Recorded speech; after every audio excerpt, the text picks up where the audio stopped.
jab, uppercut, leave you laid out on the floor. Try to duck and roll, hit and miss, now you counting stars. Should've practiced more, should've hit the mask, get out there more. Claim that you're the best. You gotta show me, son. Actions over words, baby boy. Is you real or what? Talking way too much, world come. Back sports, talking way too much, world come. Back sports, talking way too much, world come. Back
Yo, big shout out to the hottest chat in the MF and game.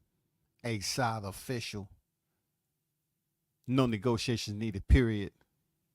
You already know WCS is the first in the building. What's good? Salute everyone this Friday. You already know what it is. Back with another one. Shout out to Toby Bartlett, Mr. International in the building. I see you on deck. Salute to you. Jay is in the building. Salute to you on this Friday, man. Jamal Neezy is on deck. What's good with it, Neezy? Nah, it ain't audio, bro. I just give a little bit of time for people to drop in. That's all. I appreciate you looking out, though. Appreciate you looking out. You know what I'm saying? Appreciate y'all looking out. Well, let's get down to the state of affairs. All right? Because you all know what's been circulating around town in the boxing community. You know, boxing is somewhat at a standstill once again. Even though we have a heavyweight championship fight that's coming up near the end of the week, still they're bored because in the YTC, they love talking about a very small, minuscule group of fighters that bring traction to their channel, you know? And one fighter that they continue to show attention to, that they claim they don't like, but they continue to show ample attention to, is that black superhero Terrence Bud Crawford. Give it up. My own soundboard. You know what I'm saying? They continue to give mad attention to this guy. And when you have people that's giving attention to a certain individual that they claim they don't like, it's because he's doing what the hell he's supposed to be doing. That's facts. That's facts, shawty.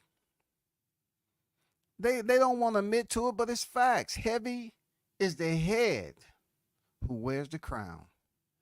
And you know what? It's not the crown that one of these inexperienced, unqualified voices out here gives to you, because that crown wouldn't be validated. Who are they to give a crown to someone? They're fitting in with the general pop. That's what they're doing. They're fitting in with the general pop. I'm talking about the content creators that's just targeting certain fighters that they don't like for clicks and views. So what it does, it further questions the integrity of are they boxing? Are they diehard fanatics of boxing? Or are they just here being gossip queens every time they want to find a subject that's controversial to bring traction to their channel? You tell me. You tell me, man. Real talk. You tell me what it is. So, for those of you that understand what the topic of discussion is, this is stemming from destruction,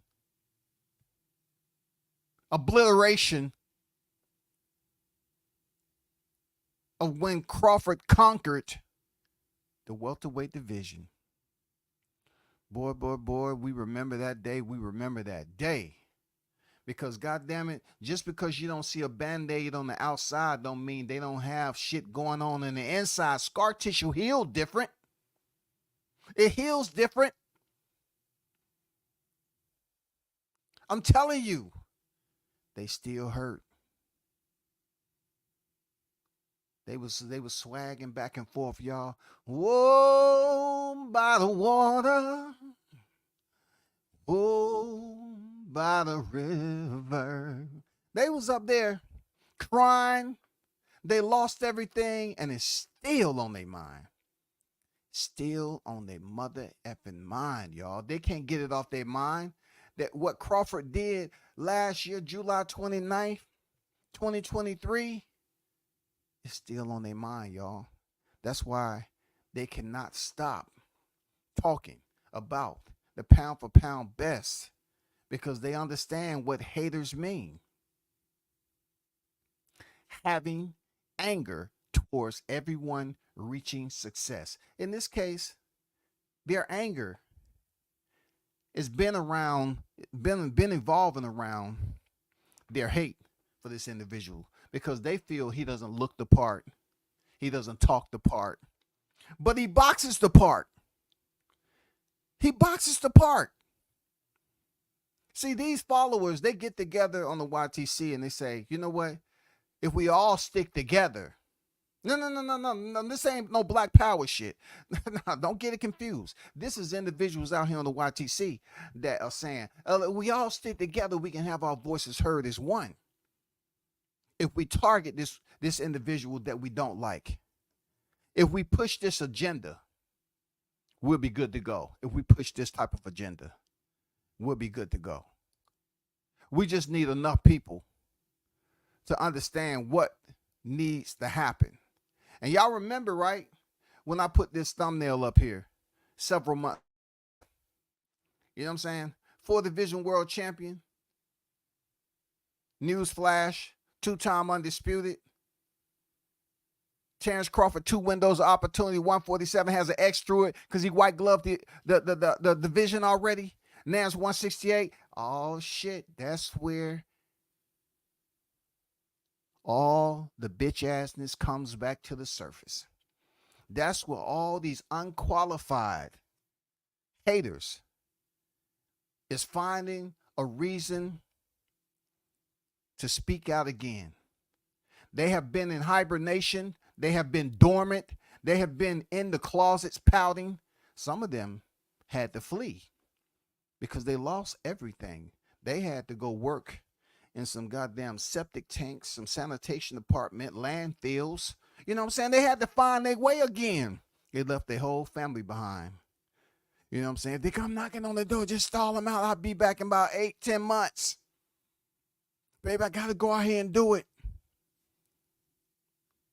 They was out there on the street doing some god-awful things to try to make that money back they lost.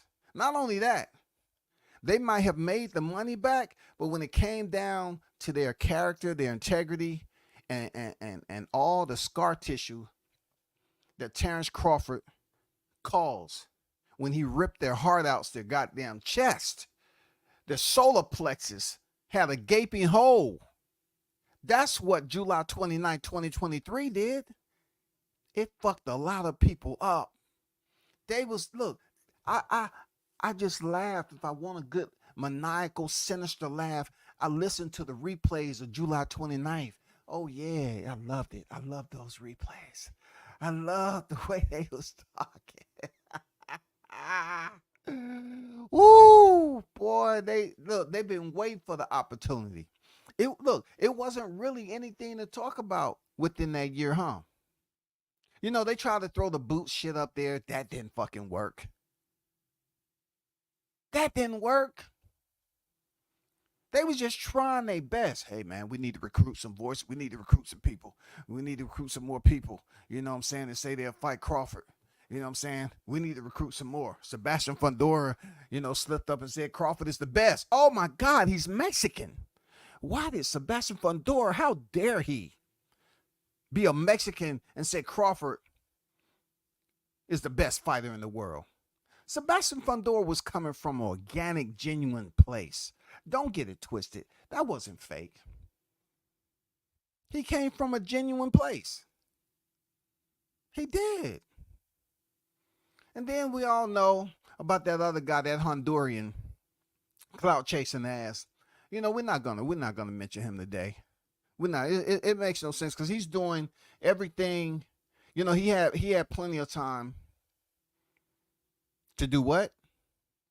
He had plenty of time to prove who he is, that he's qualified. We're talking about that Q word a lot lately, that he's qualified. Because at this point in time, Crawford is on his way out the door. So you have to be qualified. This is not way back in the day when he's at 35, when he's, continuing to try to prove himself and building up his credentials. Those days are over. Those days are over, bro.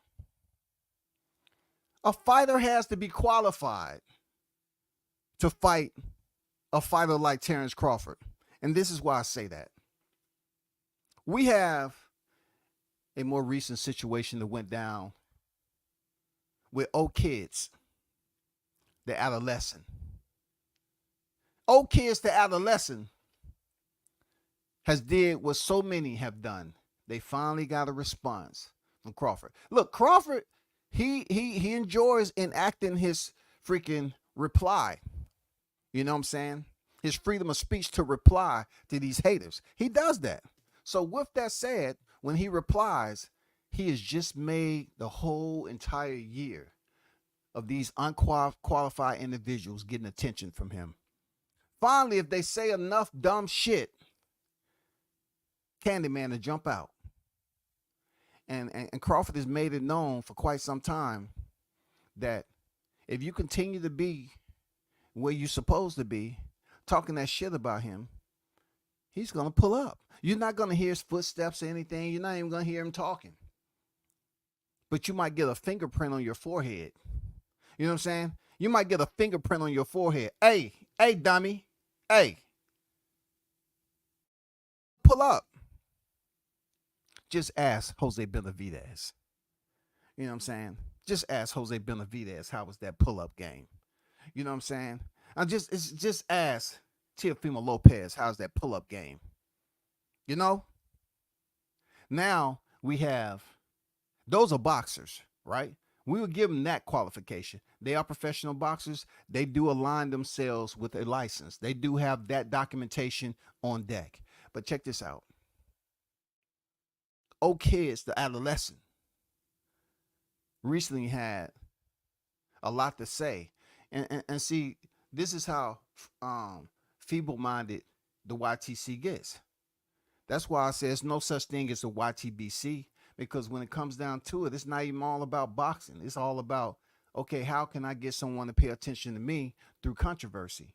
A lot of niggas out here do that on a daily basis. They want a boxer that has earned, that is qualified to negotiate, qualified to call out and trash talk other fighters. This is when content creators involve themselves and act like they harder than what they are. We get that a lot, y'all. We get that shit a lot. So once again, this is not the first time Crawford had to address some clout chasing haters. And it won't be the last.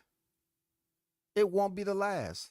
I see a lot of people, I hear and see a lot of people. Listen, I've told people over and over again.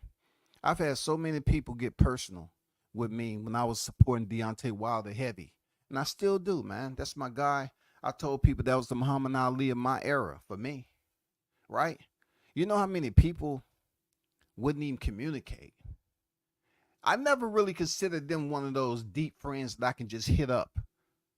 You know, the ones that left, they selectively chose to show me how confused they really are, because I was like, I thought this was boxing. I thought we can have difference of opinions on fighters. But how are you going to stop communicating with me or anybody else for that matter just based off a fighter that neither myself or you have broken bread with, nor have we visited on a personal level?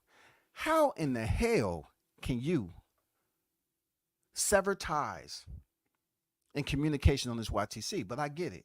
I get it. We have a lot of individuals that are trying to live vicariously through these fighters who are actually lacing up. They're not. We have some of these content creators who are intoxicated based off the subscriber count and the viewership they have on their channel. Extremely intoxicated. So much to the point where they're willing to say and do everything possible to get attention. And that's what old kids, the adolescent, has done. He has put himself out there in a position, everybody who follow him, and I'm not telling you not to at all. That's not me. That's his shit, and he built that. That's his shit. But today, you're going to get this hot grease. You have been known to flip-flop just like a fish out of water. You have the same mannerisms of mobility just like a goddamn sea lion, a walrus. You flap around on the shore, you know what I'm saying, flip-flop back and forth all the fucking time on topics. It's hard to take him serious, bro. I remember, seeing him back in the day. He used to say something that he thought was absolutely hilarious, and the only one that was jumping out their chair and going off camera was him. At least he believed in his antics. For real, you got to believe in your product if you expect it to sell. But in this case, with old kid, he done fucked up. Because when people are driven to be flip-floppers, individuals that cannot stay locked in, cannot stay anchored to support without switching up to what's a hot topic. I don't know how many times this nigga been wrong. Over and over again. Over again, man. Over and over. It's just repetitively. Over and over and over. And then you have people, oh, I like it. So you have a lot of listeners that wants to be a part of the entertainment. These are the type of people that are carnival goers. They love going to the YTC carnival and listen to somebody flip-flop all over the place. You know what I'm saying? Listen to someone that says something this way last week, and then they switch it up this week. So everyone to stay close to the game. They understand what's been going on with Terrence Crawford and old kid, the adolescent. Because I find it extremely childish how these freaking content creators want to go at fighters. Like, how do you put yourself? How do you grade your trash talking? In some cases, especially when it comes to boxing, there needs to be some type of qualification. If you're going to trash talk, where's your expertise? on the topic for which you're trash talking someone who is qualified to be a professional fighter? Where's your expertise? Are you just using your constitutional right, or are you just up here being goofy? Because this is one of the dumbest points trying to be proven once again on this YTC. And let's get to exhibits. Let's get to the exhibits, y'all. This is, oh kid, you need a section in the data to show you the total percentage of missed punches. I'm sure you do. The scorecard was 115, 113. That's not total control. That's a close fight. If Madrimo was more experienced, okay, he's giving excuses, just like the haters do. They want to give excuses for a fighter that they wasn't fucking with prior to him typing this tweet. He wasn't fucking with no Madrimov. I went through his catalog. He wasn't fucking with no Madrimov. He didn't give a fuck who that was. You know why? Because the one that had the belts was Jermell Charlo, and we already know what you're going to see in the catalog when it comes to Jermell Charlo. Jermell Charlo finally came off the belts, and these brand new debut champions was on deck. And guess who was able to go from 147 from white glove in the division up to face Madrimov, Terrence Bud Crawford. He said if Madrimov was more experienced and a tad better, he wins. Canelo is far better and 168. So he's comparing Canelo Alvarez in his poor withdrawn analogy that he's comparing someone who became champion in their first division. An individual who is a qualified licensed professional fighter in Madrimov, shout out to him. Don't dislike the dude at all. But he's far and beyond being in the same conversation as Canelo Alvarez. When you get somebody like, oh kid, he just talk. He don't care what he's talking about. He just say shit. And then in this, he's just talking. If Madrimov was more experienced. If a motherfucking kangaroo can jump from Earth onto motherfucking Pluto, how many goddamn civilians would be hopping on his back and say, I want to see if he can do it with one person on his back? Go ahead. Okay, he was able to do it. Okay, he suffered some burns, some severe burns, but let's get another one that's strong. Let's start taking these kangaroos to the lab and juicing them up. Okay, let's try 3 people this time. We're trying to find a different way how to get there. If. It's always the if. If all judges was fair, we wouldn't be talking about no fighters being robbed, huh? If. I mean, God damn it, it may just be 2 characters, but no, he didn't use the if, y'all. We can't come up here putting Terrence Crawford into a conversation and we're saying, if.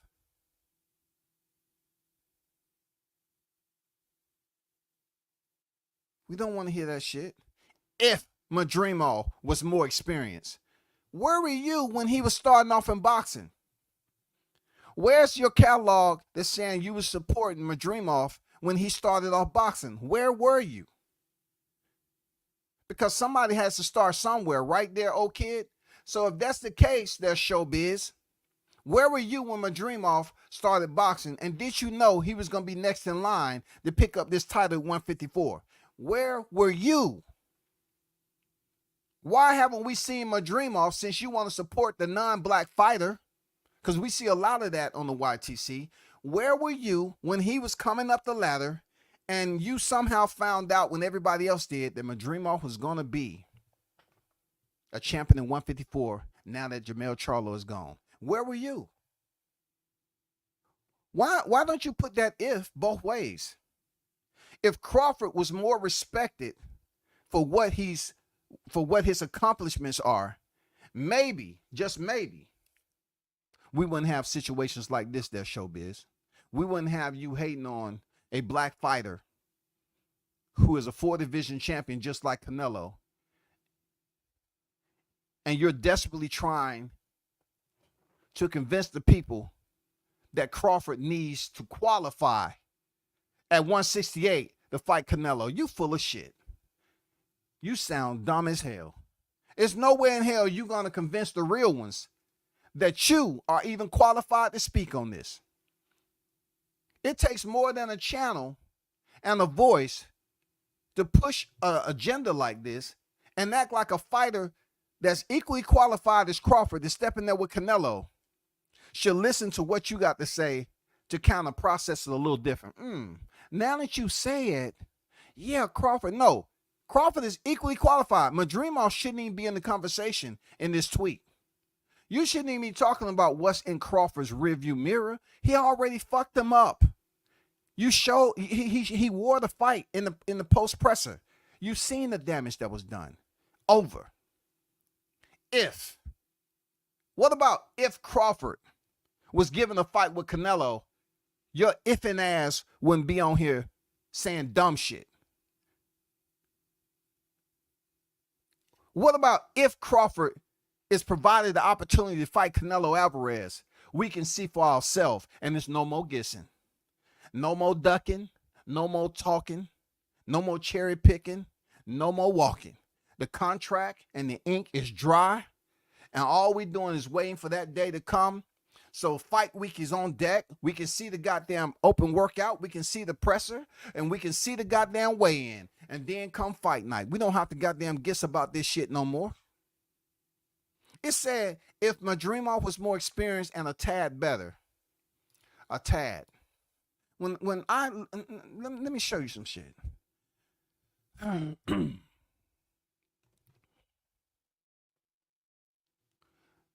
Let me show you something right quick if you don't mind. Because this is the dumbest tweet of the year. Shout out to Showbiz. And once again, I don't have nothing personal against this brother. I ain't never met him in my life. But I'm just going to show you something right quick. Okay?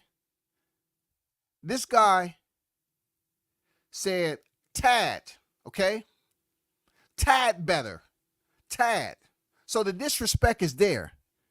He was trying to say Madrimov was so close that if he was a tad better, he wins. Say who? What does tad mean, y'all? I mean, what do you see right here when it comes to tad? Tad, the definition of tad is to a small extent, somewhat. Mark looked a tad embarrassed. Showbiz sound a tad stupid. You see what I'm talking about? He seems a tad stupid when he's saying this shit. Because you're trying to put one night, regardless of everything else Crawford has earned in his boxing career, you're trying to say one night throughout the whole sport of boxing,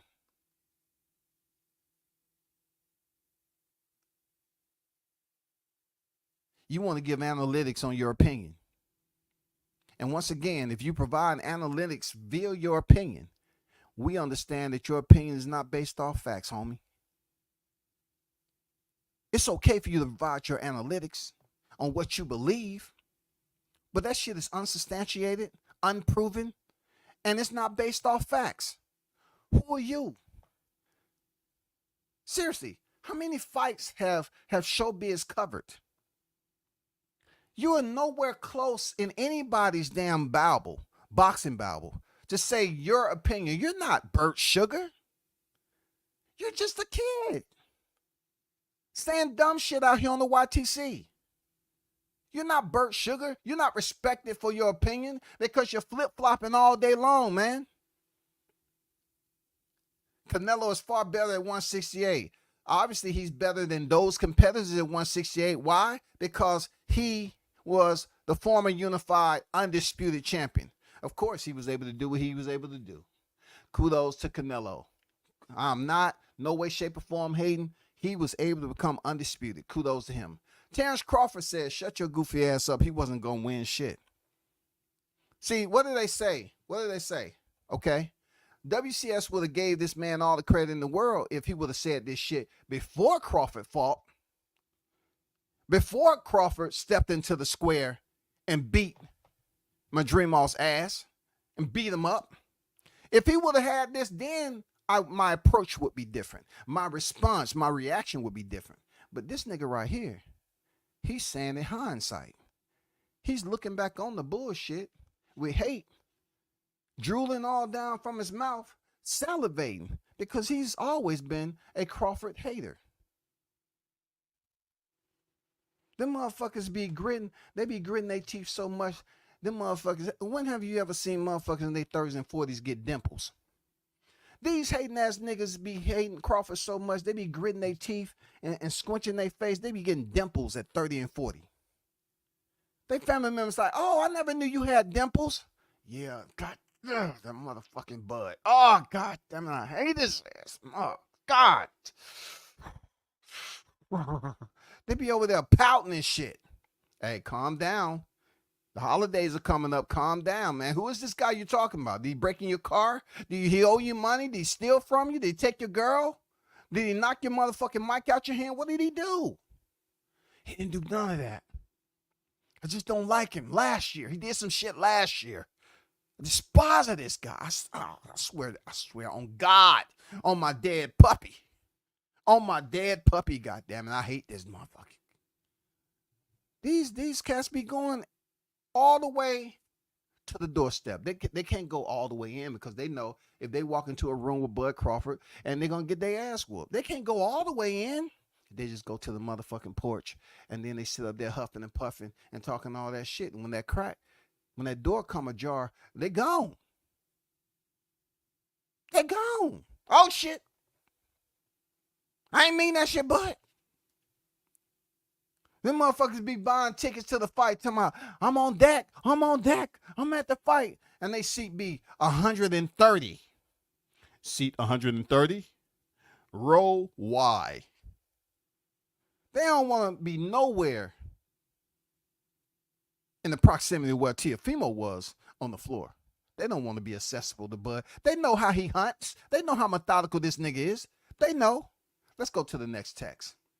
Clout chasing showbiz. Laughing my ass off. Look here, Kendrick.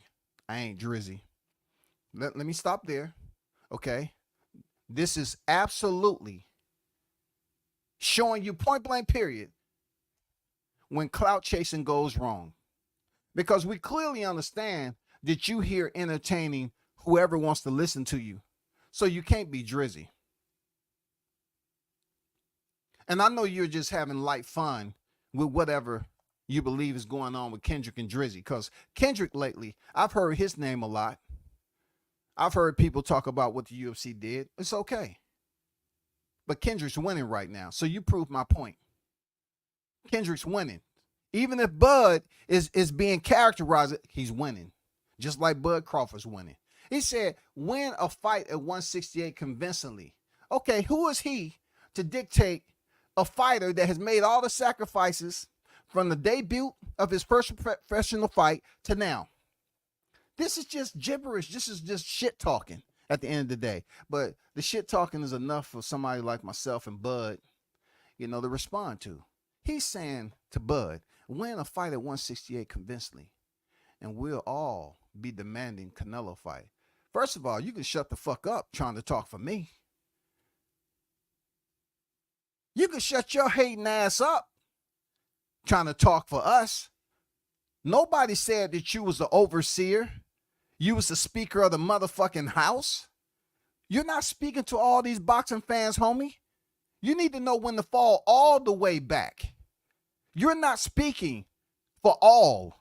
You're speaking for you. That's all you have to worry about. All and you, same amount of characters, spelled differently. Different vowels consisted in spelling. The meaning is different. You, that's who you should be concerned about. There's no way in hell you speaking for all the boxing fans, because all of us don't think like you.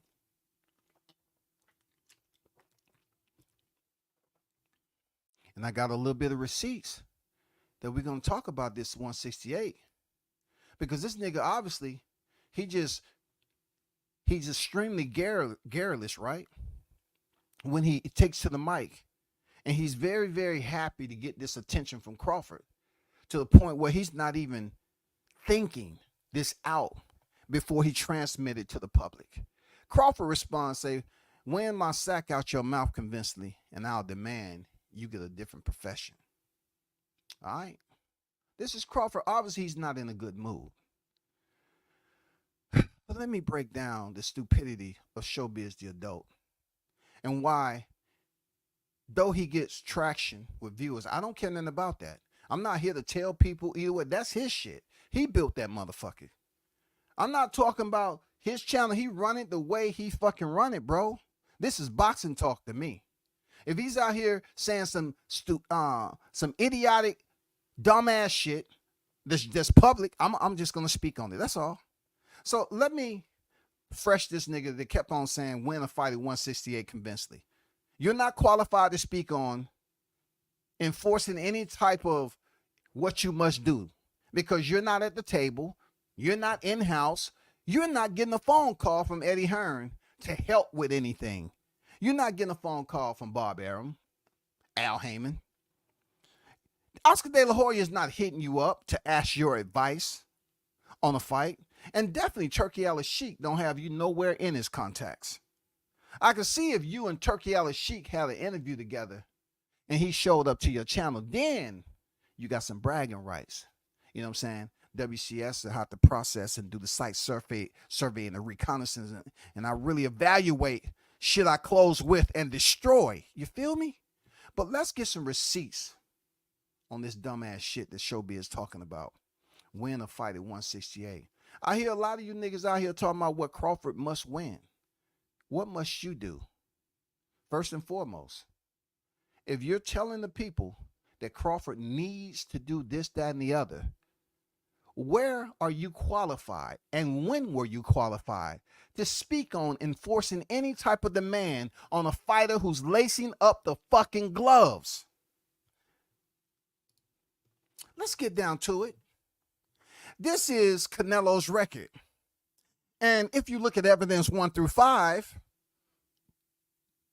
you don't have to pay close attention because the heavy hitters, the diehards, they already know what this is. Okay? Okay? They already know what it is. So let's take a stroll down memory fucking lane. Okay? Let's start with number 1. You remember when Canelo Alvarez was coming off that Chavez Jr. fight? Yes, it was at a catchweight because Chavez was undisciplined. You feel me? Yes, the Chavez Jr. or Chavez Jr. Senior, who was a fucking legend in the sport. Yeah, Canelo went into that fight, already had a signed fight with Triple G. The real ones already know this. That wasn't for him to win a title with Chavez or anything. Like, he went in there and beat him up for 12 rounds, and then he got Gennady Golovkin, considered one of the best middleweights of this era. One of the best. I didn't say the best, okay? So when he stepped in there with Gennady Golovkin, it takes me back to when Showbiz said 115, 113 is not considered to be total. What total? He was talking about total, right? So I said to myself, this whole little play that's going on with these haters to deter or distract or detour the thought process of Terrence Crawford calling out who you consider to be the greatest. He's doing what he's supposed to do. But I understand boxing has changed. You got some marshmallow ass gooey niggas that's goddamn talking behind the mic in this era. You do. Some hot gooey marshmallow ass spam smelling when they talk that bullshit. You know what I'm saying? So Gennady Golovkin was up next and came into the ring to announce that him and Canelo had a fight September 16, 2017. And the fight went on and it ended in a draw. Okay, this will be the start, like the second rung to the climb, the ladder of Canelo's ascent. Because majority of his other fights was in Mexico. Canelo's over half of his 65 plus fights in his career was in Mexico. And no one remembers any of those opponents that was in Mexico. I'm just being clear.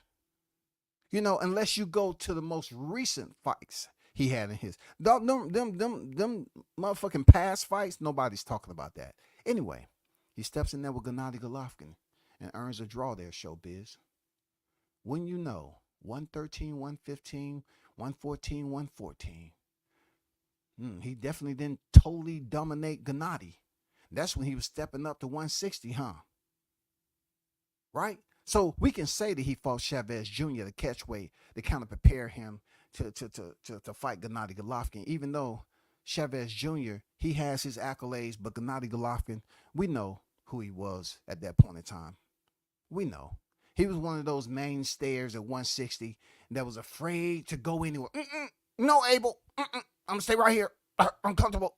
Please don't make me uncomfortable. I'm going to stay right here. I want to be the best 160-pounder ever. You're scaring me. I feel uncomfortable.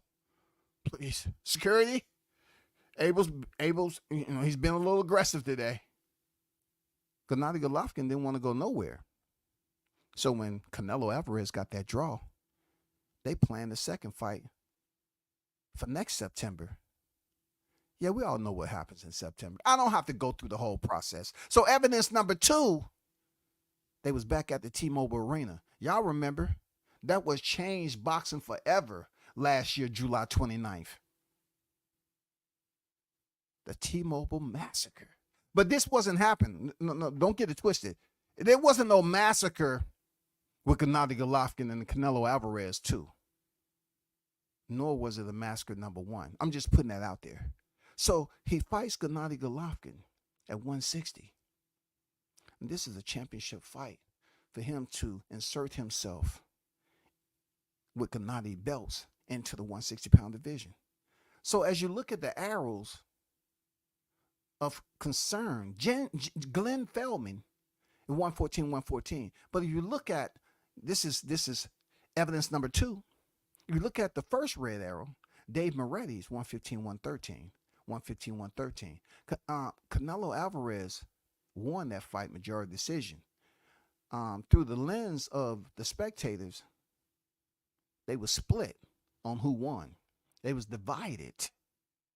It was the dichotomization of people that's saying, oh, Canelo won, Gennady won, Canelo won, right?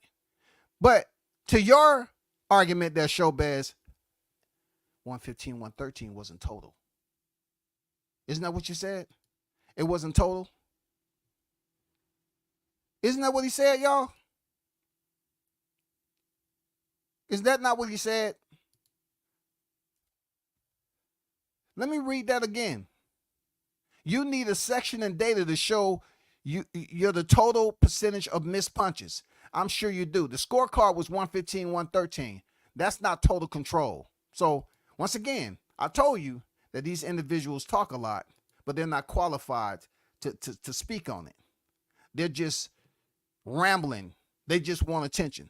So Canelo Alvarez inserting himself at the 160-pound divisions.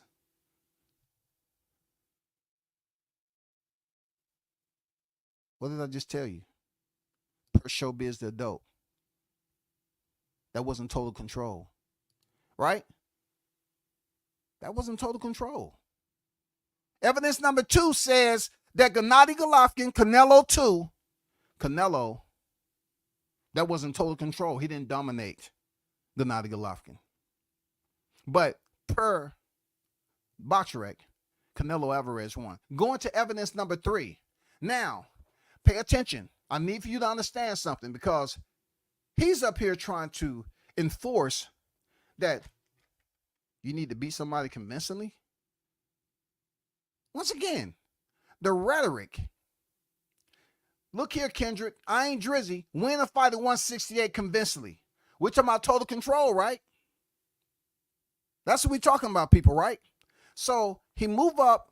Evidence number 3. He wins, beat Gennady. They have their rematch. And when you know, later on that year in December 2018, he moves up and fight the weakest link that is holding the title at 168 pounds. Showbiz, can you explain to me Who did he beat convincingly? Because per evidence number 2, he didn't beat Gennady Golovkin convincingly to move up to 168. So at 168, Gennady Golovkin, having fought at that division, he couldn't really stamp that on Gennady. So when he stepped up and fought the Reggie belt holder in Rocky Fielding and stopped him in round 3, who did he fight and beat convincingly at 168 before he moved up there to that division? Explain that. How do you lay this bullshit on thick without him doing your due diligence and research? How do you do that? How do you do that? Somebody explain that to me. How can this guy move up and fight Rocky Fielding, right? And Canelo's moving up divisions. He's moving up the divisions. Y'all already know what division this is. Because I heard when Crawford moved up to 140, his second division, oh man, and Julius Ndongo wasn't shit. But you're talking about Gennady Golovkin being defeated by Canelo Alvarez, legit. Legit win by Canelo. Legit. But then when you move up to 168, it's called legacy, right? It's called legacy, right? So when Crawford moves from 140 to 147, we get the hate because they have a popular fighter there. We know Canelo is a popular fighter. We know Crawford is a popular fighter. So both of these fighters in their careers is leveling up to new divisions to continue to build on their legacy, right? Why should a YTC voice be involved in that matter? Why should Showbiz even insert himself in a situation that he's unqualified to speak on? You're fucking unqualified, dude. Canelo moved up to face Rocky Fielding at 168. And who did he fight to prepare him for a Reggie belt holder in Rocky Fielding? Where was Rocky Fielding ranking in the eyes of these content creators back then? Were you even concerned there, oh kid?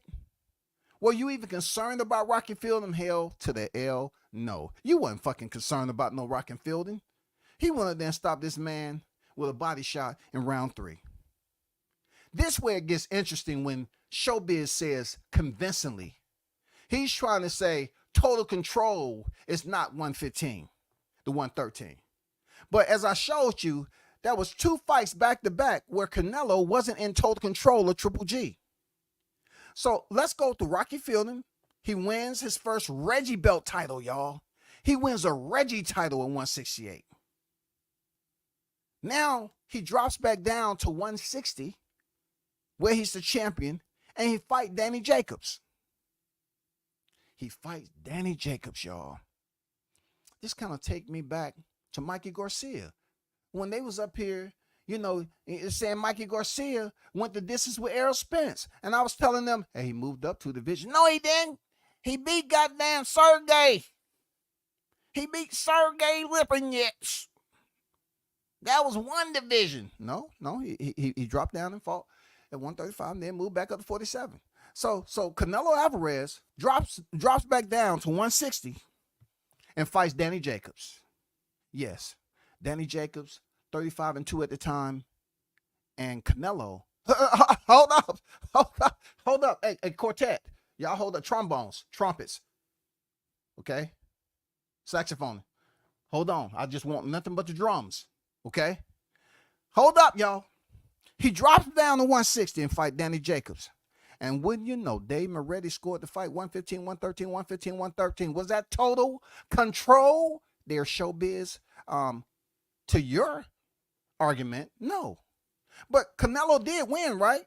Did Bud Crawford beat Madrimov? Oh, shit, he did. Oh, my bad. If Daniel Jacobs would have been a tad bit better, he would have beat Canelo. That is. I'm figuring this shit out, bro. Real talk. I've been covering boxing for a solid good 2 months. I just learned how to comprehend English not too long ago off Rosetta Stone. I love her. I love her. He dropped down to 116, to 115, 113, 115, 130. He dropped down to 160, 115, 113, 115, 113. Two, Dave Moretti and Steve Weisfeld scored that fight 115, 130. Did he beat Daniel Jacobs convincingly to move up to 175? Did he? Oh, kid, I'm talking too much. Did he beat Danny Jacobs with total control? Did he beat Danny Jacobs for total control at 115, 113? Two scorecards read that at 160. So what I want to ask you there, Showbiz, who the fuck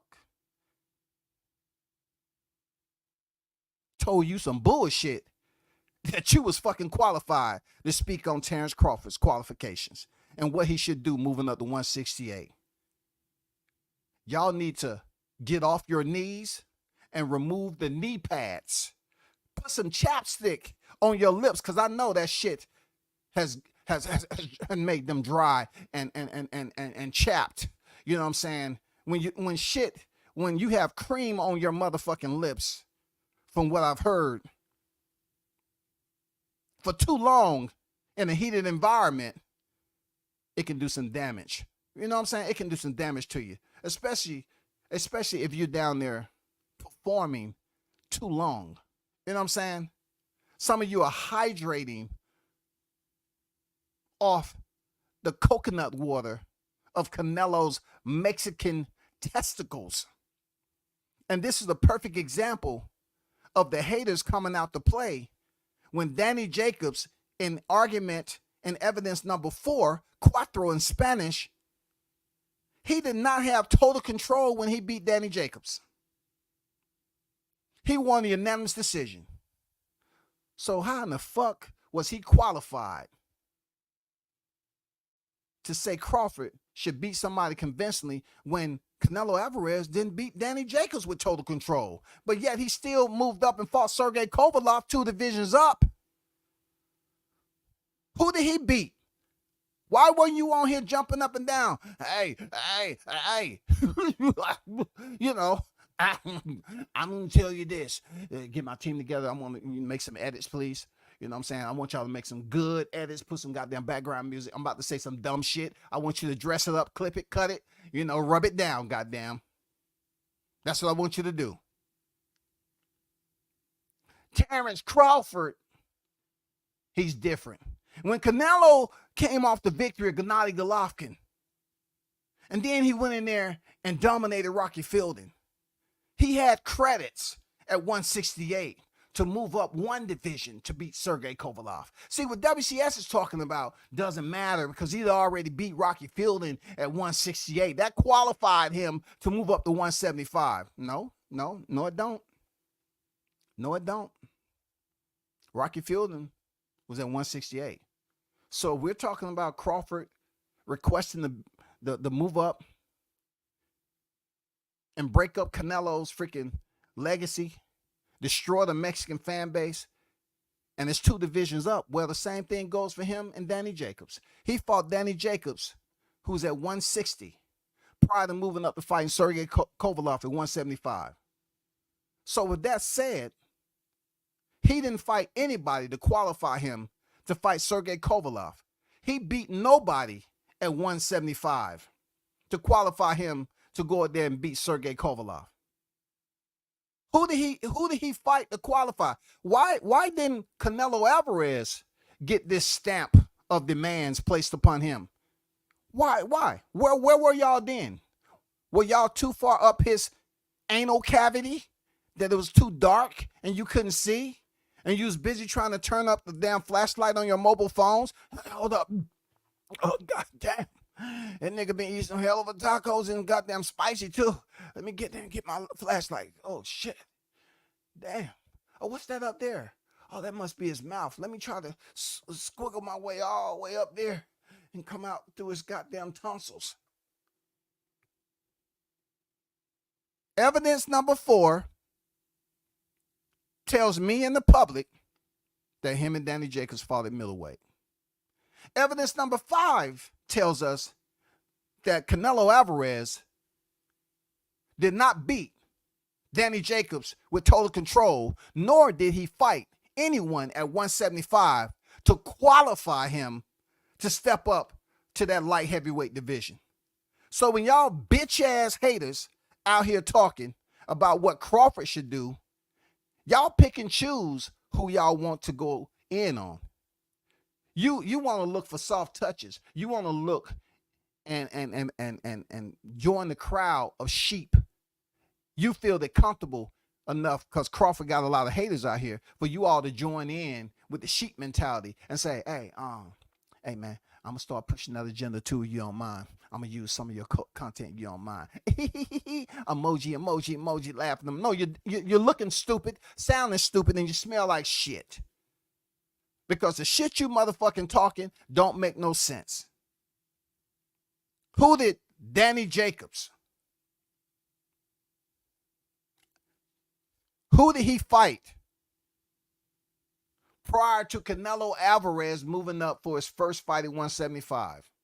He fought Danny Jacobs at 160. Danny Jacobs will attest to this, that he fought Canelo Alvarez before Canelo moved up to 175. No, we're not talking about somebody you should fight at 160. That wasn't it, right? Showbiz said he should fight somebody at 168 convincingly. Did he say 160? No. You know why he didn't say 160? Because the division's not jumping. If he go up there and fight Erislandy Lara at 160, then I'll give Terrence Crawford credit for going in there dusting off Lara. Let's not get it mistaken. Terrence Bud Crawford is not DSG. Let's get that understood. He's not DSG. But getting back to the topic, who the fuck did Canelo beat to qualify him with total control that he didn't have from the Danny Jacobs fight, the fight Sergey Kovalev? Can you please drop that answer into the chat, please? Can you please do that for a brother on Friday? Please, just do me that one. Just do me that mother effing one. These niggas be sounding stupid out here. Uneducated.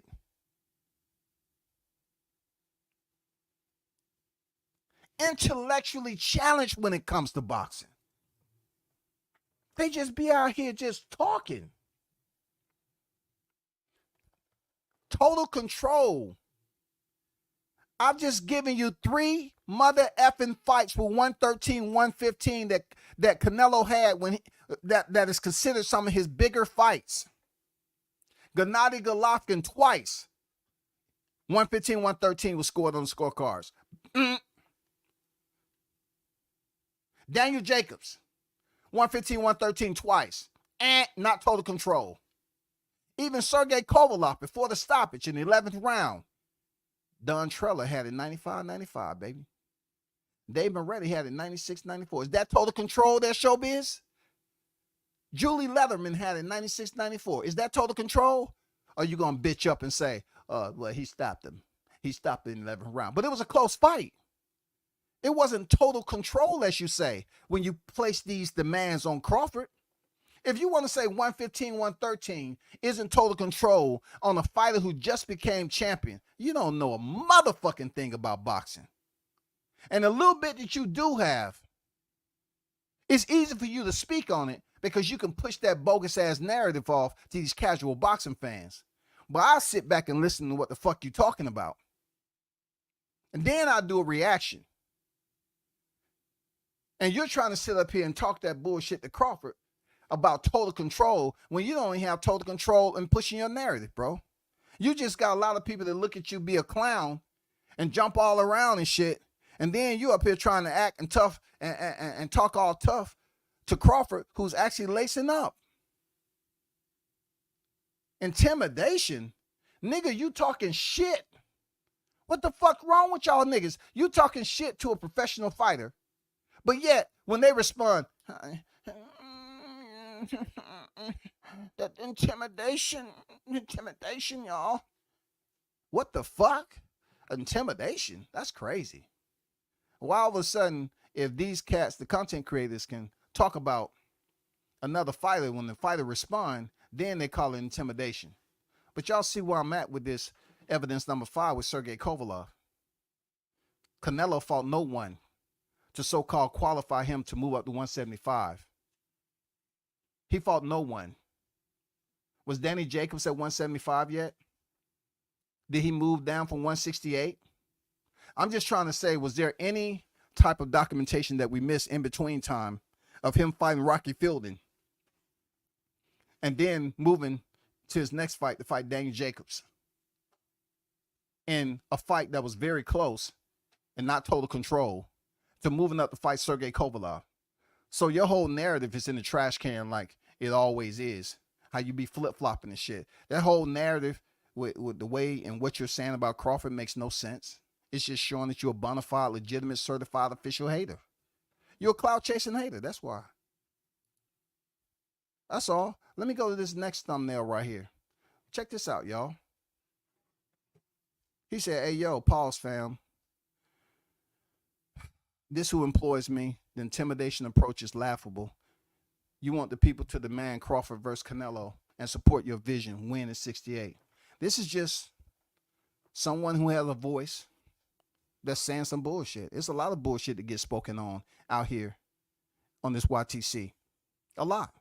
But for this right here, anybody who don't view this as piss water, I'm talking about donkey piss water, standing water on a farm, a community motherfucking bucket where all the animals come over there and take a piss in. This makes no sense. Nobody gives a fuck who you employed with. But you don't speak for the people. Whoever those people are, you don't speak for us. I'm talking about us who covers the sport of boxing. Where's all the groundwork for these cats? Where all the groundwork? I mean, where have we come to? All these cats are supposed to be employed by this person, that person, and making all that. Where's the growth at? Where's the level changes? You're still in your home, your resident. It don't matter what you drive. It don't matter how big your house is. I'm just curious to see where in your catalog where you was out here grinding. I mean, if you look at this cat, I don't wish him anything less than what he got going on. If he wants to be in, Hollywood and he wants to flip flop and be the entertainer, cool. But y'all do me a favor. If you go to a clown show, don't try to act like it's a series that you're gonna take serious. You know what I'm saying? All the actors in there, you taking them extremely serious and you dare to learn something. If you're going to a circus, treat it like a circus, bro. That's all I'm saying. Know where you at. If you're going to a carnival, treat it like a carnival. Don't go in there wearing a motherfucking formal suit.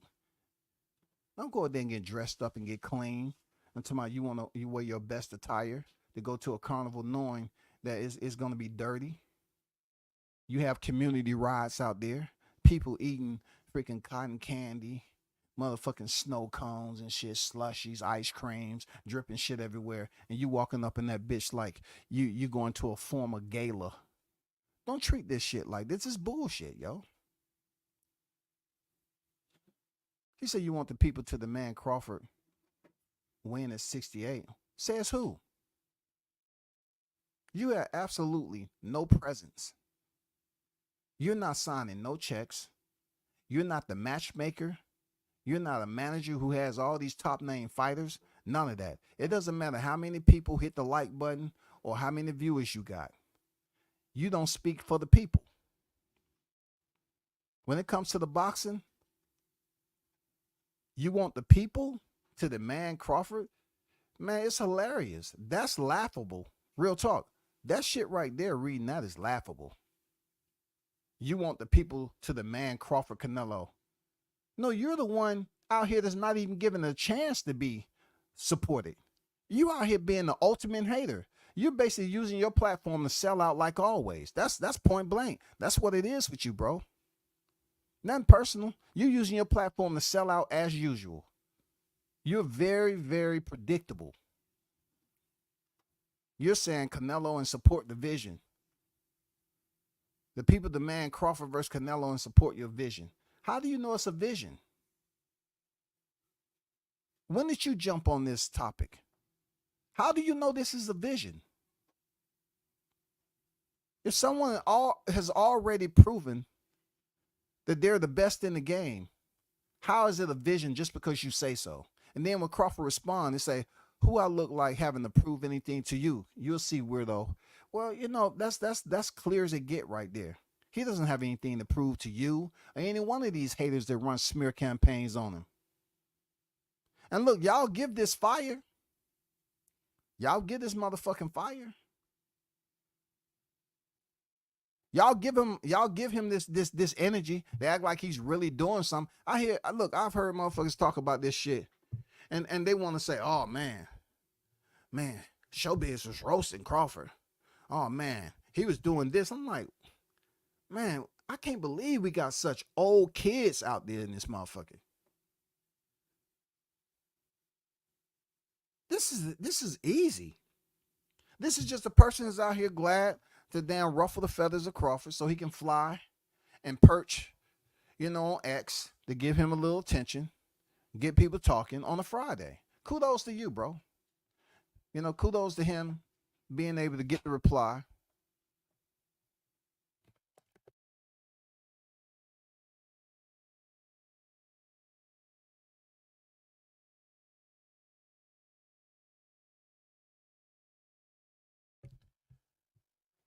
Let me get to this chat right quick. Shout out to everyone that pulled up. Shout out to Al Money with the $2 super chat on deck, the super sticker on deck, supporting the Tree of Life for WCS. I appreciate you, Al Money. Thanks for supporting the channel. One love to you, brother.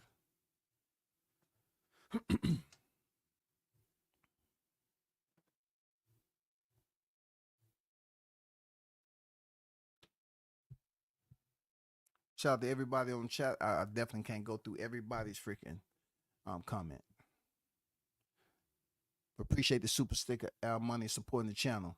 Shout out to Trick Noty on deck. The Oracle has arrived. I don't have anything against the guy, but he comes off stupid. He all about super chats and views. He attends no fights or interviews. Fighters, he was just looking for Bud to respond to him. What an idiot. Well, let's address that. Very, very solid point you made.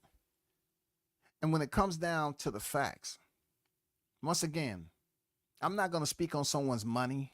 Yes, there are channels out here that wouldn't even go through their chat to recognize you unless you're a super chat. I understand. He gets the views, he gets the notoriety. Cool.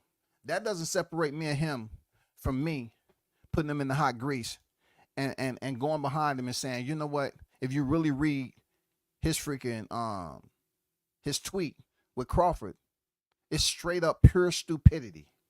It has nothing solid about it. It makes no sense because you're trying to act like you're some king of this shit. You ain't the king of a motherfucking thing. You flip-flopping every day, every other day you flip-flopping. And you don't speak for the people.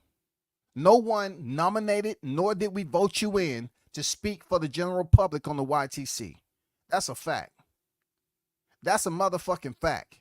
You up here talking about total control, but yet Canelo clearly in two of his Gennady Golovkin fights didn't have total control if you want to use 115 and 113.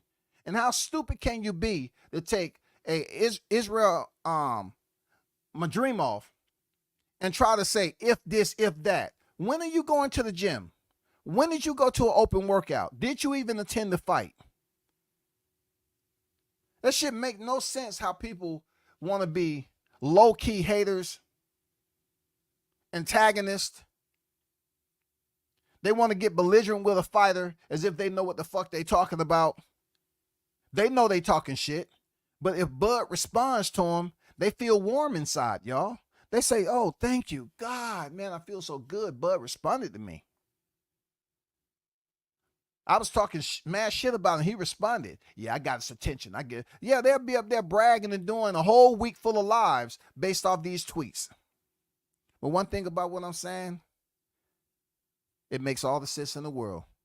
Because just like Trick just mentioned, where are your interviews at? Where are your fights that you attend? What qualifies you to trash talk on someone that's actually considered an expert at what he does? He's considered a master boxer. He's 4 divisions in the game. He's considered top pound for pound, multi-division champion. The awards is infinity, right? So therefore, here's a Hall of Fame career right now. So the point of you disrespecting the man when you already know he has a Hall of Famer career? What information is going to substantiate or prove that your word says he needs to go up to 168 and fight somebody? This is the weakest argument ever. You adults have to stay adults, man, with your maturity in this boxing game. Don't be adults in your real life. Don't be a successful adult in your real life, but come on here with a living a going to your second life and want to act like you dumb about this boxing shit. You're smart enough to understand this some bullshit that Showbiz was talking about. You know this, man. You know it. And the only way you're not gonna know it is that you're not a Crawford fan. I cannot be an Errol Spence fan, and if they talking some bullshit, I say, no, that's not true. If you saying Errol Spence a bitch and he did, no, that ain't true. Motherfucker got dog in him. He ain't no bitch. He's a legitimate fighter. A tough, dog-nacious fighter. But when it comes to Crawford, all these people want to line up all this criteria that they made. They ain't never laced up no glove. They ain't never stepped in no gym. Never covered a fight on fight week the whole 4 days. Never consistently went to a fight and supported a promotion.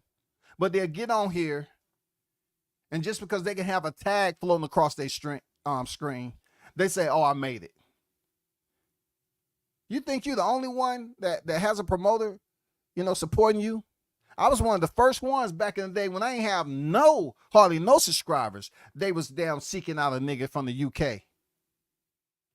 When I was doing lives on Facebook, and then you hear these crackhead niggas over here trying to take credit. Wasn't nobody looking for you. I put it out there to the public. I was like, yeah, the UK was definitely, looking for a brother when Deontay Wilder was still undefeated to write articles for them. And they wanted me to support their fighters, and they was going to pay me real nice. And I said, no, I'm not going to do it. But anyway, moving on. Appreciate you, that trick. No Beard said he was Taekwondo expert, boxing world, all the videos, and gonna leave him a comment, and he'll probably not gonna like it. Hey man, Taekwondo is not boxing. And if you want to say you was a Taekwondo expert, let me tell you something about martial arts that I do know for a fact there, Showbiz. Nobody gives a fuck about you being a Taekwondo expert when we're talking about boxing. Furthermore, from my experience, I know there's freaking belt mills out there. There's professors out there. As long as you pay your dues, you would get through your form. You would get the next stripe. You would get the next stripe. You would get the next belt, next stripe, belt. As long as you pay your motherfucking dues. As long as you will walk up out of there. Yeah, I seen a lot of black belts getting their ass whooped and, overseas in California. Not so much overseas. I'll take that back. Not so much overseas because they have strict schools over there. But on the West Coast, Cali, they have a lot of belt mills over there that kids, these young kids, that haven't even developed into their frame yet. They're up here walking around with a Taekwondo black belt and get their ass beat the fuck up when they fight other black belts from other schools. This is real talk. Because my son was in one. Hey, my son was one of those. You know what I'm saying? Motherfucking young kids, black belts, get their ass toe up. I'm sounding like, Dad, how did they black belt? Who raised them? You know what I'm saying? They paid their fee. Shout out to East Money in the building. Did they tell Roy Jones to win a fight at heavyweight before you think of taking on John Ruiz? Facts, Toby. Talk that shit. Man, don't get ill with him. We trying to tell No Biz. No business talking about convincingly. Total. You're just talking bullshit, bro. You're just talking bullshit. And then the ego of talking about the intimidation approach is laughable. These cats, all they want to do is have Crawford approach them in public and put hands on them. And this same individual will be in court with his attorney with a neck brace in and saying, oh, man, I ain't do nothing for that, man. It's just boxing. Yeah, the just boxing talk. Hey, man, it's just boxing, man. It's just boxing talk, man. It's just boxing. You didn't have to slap the taste out of my mouth when you seen me. You didn't have to do that, man. Man, you got problems. He gonna say that to a boxer. Man, you got anger issues. No, man, y'all be out here fucking with these fighters talking real crazy. Real crazy. And you think, oh, my crew against your crew. Bro, this is not fucking grade school. What are you talking about? Thank God he know how to damn write in English, because he's sitting up here saying dumb shit that I'm not going to say what Crawford shouldn't have done, but Crawford responded to him the way he should have responded. But he's trying to tell somebody to fight 2 divisions up. And just like Toby said, no, you didn't go back far enough. That's why your shit has no freaking weight to it. You forgot there was other fighters who moved up 2 divisions. And where were you at? You probably wasn't even covering boxing back then. You know what I'm saying? You probably wasn't even covering boxing, but you want to tell Crawford what he should do. Shout out to my guy Haynes Legacy in the building. Salute. Key on deck. What's good? I see you. Sports Channel on deck. Say they act like Canelo will give the fans what they want. They've been asked for Benavidez' fight for years, and Canelo never did it. So let me touch on that right quick. Good point made. Good point. Where was showbiz when Benavidez kept calling out Canelo? You was quiet than a wet piece of lint, goddammit. You was quiet. Where were you?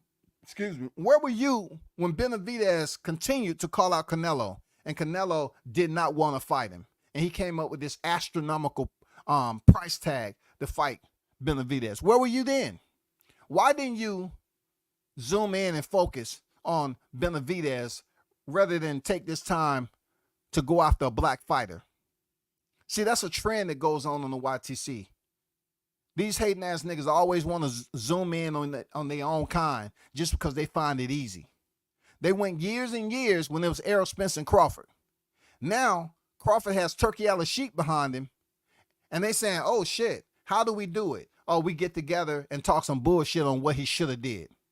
Nobody's up here taking anything that you saying serious when you saying Madrimov, if he would have been a tad bit.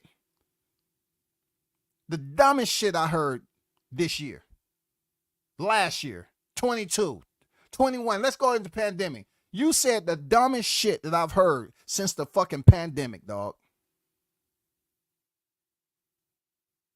If Madrimov would have been a tad bit better, a tad and more experienced, says who? You're talking about a person who's coming off his 2nd division undisputed, and you up here acting like you don't even have 5% literacy in boxing. Like you don't even watch the fucking sport. You just sit up here and get producer notes and go up here and talk some shit. You're not a good look when it comes to the black content creators, for real. Because they're always talking about other black fighters in the worst way possible. You're not giving a good look, brother.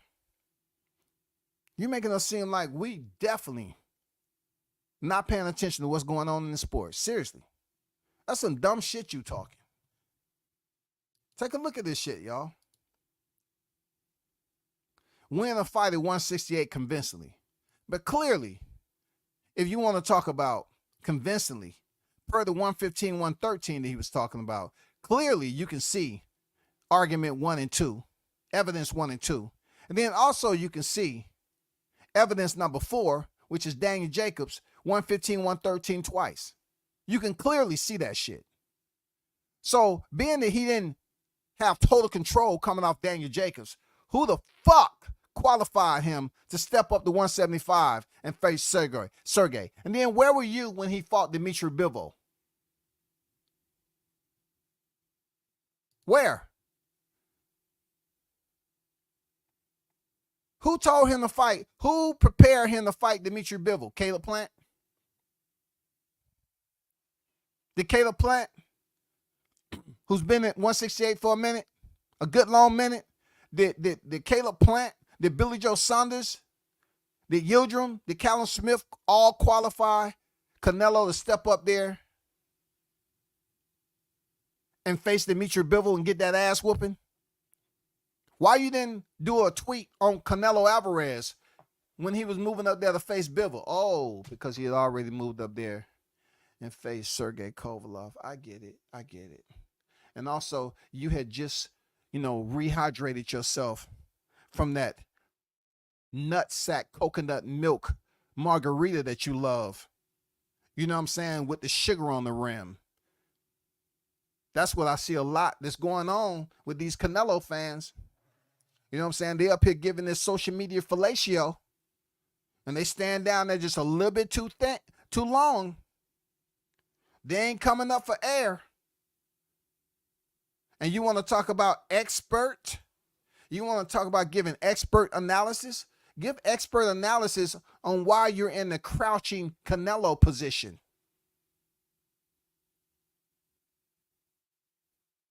Help us break down that. What fight did he fight to qualify him to step up and fight Dimitri Bivol? And let's count how many fights he had after the Sergey Kovalev fight. Uno, dos, tres, cuatro. He had 4 fights. So you're trying to tell me 4 fights, right? To unify the division. It wasn't enough. So you're saying if Madrimov would have been a tad bit better, what about Dimitri Bivol? If he would have been a tad bit what? Inexperienced? Just a tad bit more inexperienced than Canelo? A less inexperienced rather than Canelo? That would have did it for him? That would have did it for you? No. Who gave him that advice? Why I don't see anything in your catalog that's addressing Canelo moving up to face Dimitri Bivol and him getting his ass beat? Oh, my fault. Let's go back to the 113, 115. He's going to say, Dimitri Bivol, he didn't have total control, dumbass. He beat Canelo fair and square in a 12-round fight. And you know what every freaking judge scored on that motherfucking card, Showbiz? 113, 115. And you know who lost that fight? Saul Canelo Alvarez. So that just goddamn flushes your motherfucking shit all the way deep in the septic tank region. Crawford, we apologize for this perpetrator that's pretending to have the expertise to trash talk on a situation when you actually are an expert at what you do. And you've proven that. But this nigga up here talking about 113, 115, when across the board, he did not send Dimitri Bivol one motherfucking tweet saying, hey, man, I think you should give Caleb Plant the rematch because you didn't have total control. You didn't dominate. The scorecards were 113, 115. And everybody watched the fight seeing that they was trying to rob Bivol. In the first several rounds, they was giving it to freaking Canelo. He still beat that ass though. And we didn't hear Showbiz doing one tweet on Dimitri Bivol. Why? Because when they sit up here and they find a target, it's always people who look like them. That's a motherfucking fact. 3 judges scored that fight for Bivol, 115, 113 for Bivol. And Showbiz ain't said nothing to Bivol. He didn't say shit to Canelo. Maybe if you would have fought within that 4 fights, you haven't been up there in a while because you fought, Callum Smith back in 2020 during the pandemic, the post-pandemic, and then you fought Caleb Plant November 6, 2021, then stepped in the ring May 7, 2022. That was a lot of time in between that. Maybe Canelo, you should have fought somebody and beat him convincingly before you went in there and got that goddamn chin touched up by Dimitri Bivol. But he ain't gonna talk on that. That's what clout chasing is, man. These motherfuckers clout chase the shit out of Crawford. They don't want to give this black man no love on who he is as a fighter and what he's accomplished. They don't want to do none of that shit, man. They don't want to do none of that shit. Did he tell Sugar Ray Leonard not to fight light heavy to take on Donnie Lennon? And did he tell Michael Spinks not to move up from light heavyweight to heavyweight to fight Larry Holmes? Man, don't drop that KNOW on them. That knowledge, that knowledge, that knowledge. Don't drop that history on them. You know what I'm saying? Because look, hey, Trick. All they're gonna talk about, if that was Crawford fighting Donald the Non, right? They would have said, well, Crawford, he was getting dropped in that fight. He was getting dropped. And see, if Donald the Non would have been fighting his regular weight class, then that would have been a deciding factor of him stopping Crawford. But since he didn't fight in his natural weight class and he had to come down, see, they don't talk about none of that shit. They just talk about Crawford was knocked down. Donnie knocked him down several times. And by the skin of his motherfucking teeth, he won that fight. Donald Nunn was whooping his ass to that. And somehow, man, I don't know, he must have drunk out a different Gatorade bottle like the Charlos, but goddamn it, I don't know, Panama Lewis might have been over there. Shit. He came back. They don't want to give him no credit, Trick. They don't want to give him no credit, bro. All they gonna look at is back and forth. And even though both fighters hit the canvas, they're gonna pay attention to the black fighter. Because they feel some type of way of who they are in the mirror when they wake up. That's all.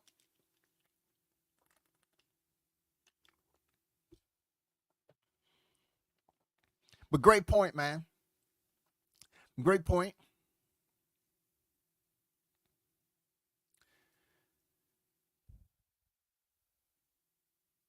It's crazy how the channels with the biggest viewership on the YTC built their channels on hating on Bud, all of them. And by the day, their hatred increases due to Bud's success. I look at it like this. Great point, man. But check this out. Everyone in the chat, all the listeners, right? It's all about quantity to them. But for me, it's always been about quality, right? I really don't want no clowns parading around here in costume saying some dumb shit. I just don't have time to entertain it. You know what I'm saying? Okay, people can say, you know, if I want to be sarcastic about shit, they can call me out. It's all good. But you have individuals who have said, okay, it's more beneficial to me.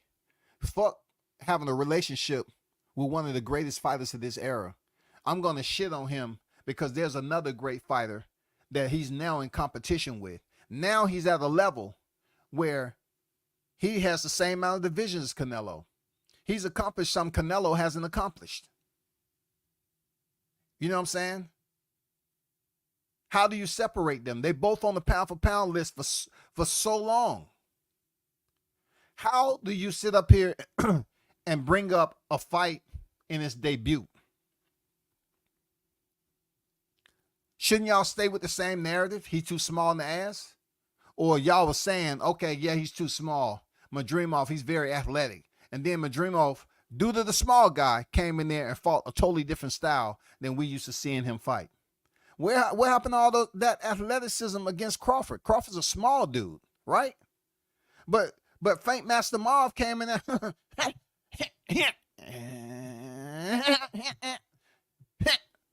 Faint number 15, 16, 17.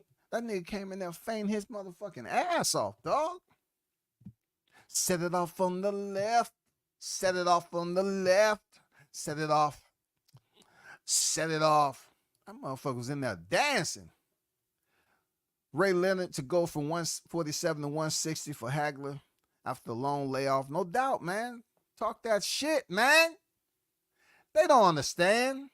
Hey, Toby, who did Sugar Ray fight to convince him he needs to go fight at 160? Who? Who told Sugar Ray to show up and say, you know what, I could beat him? Who gave him that comp ticket? Because he looked like he was close to the ring. Who told him that he can think for himself? Who? Who, Toby? Who told him that? What you know, the good thing about back then now, Toby, that we know that social media wasn't around town. We didn't give a fuck about social media. You got the raw of what a fighter's movement was going to be once you heard the fight was being made. Not this damn watered down, saturated bullshit that we get in today, where individuals who really don't have no attachment affiliation to the sport, they get on here and talk some bullshit, just like Showbiz did. Real talk. Just up here talking some bullshit. What's going on, Bailey? How you feeling, man? Keisha on deck. Salute to you.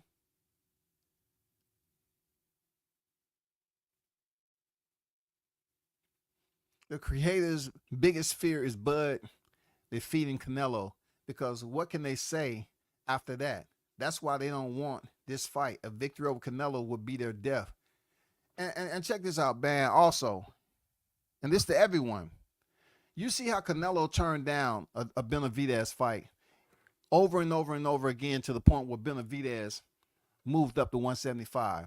Now Benavidez, for whatever crazy reason, and I know what the reason is, because Turkey Al-Sheikh is behind him.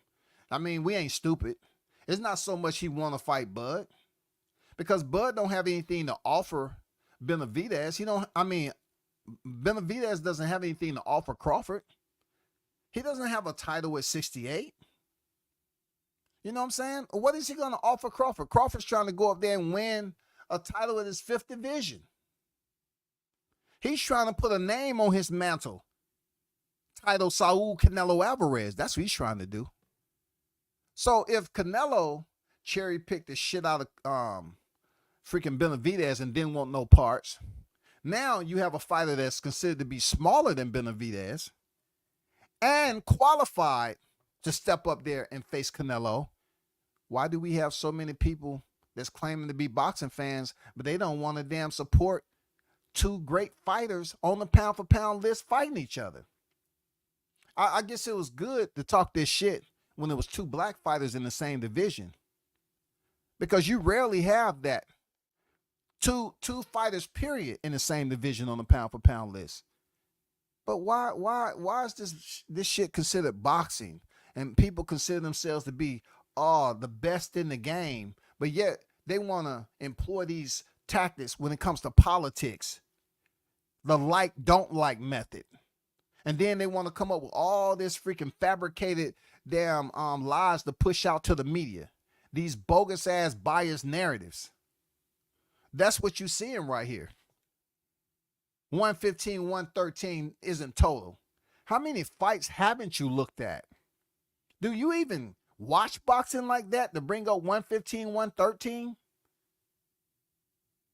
And you want to make it applicable to Bud just because you find it to be easy? Come on, bro. You sound crazy, man. Once again, I don't dislike this nigga personally, but you on some total bullshit, bro. You know what I'm saying? That shit don't make any sense at all. And for a person that has the visual or the reach that your channel has, it would seem like you would take it for, more than granted. You would take it more serious than you do it, but everybody has their own little audience. For real. I'm not gonna lie. Every content creator has their type of audience. And that type of audience, is gonna sit up there and clap, oh, I'm a part, I'm a subscribe. I love how you was talking shit to Bud.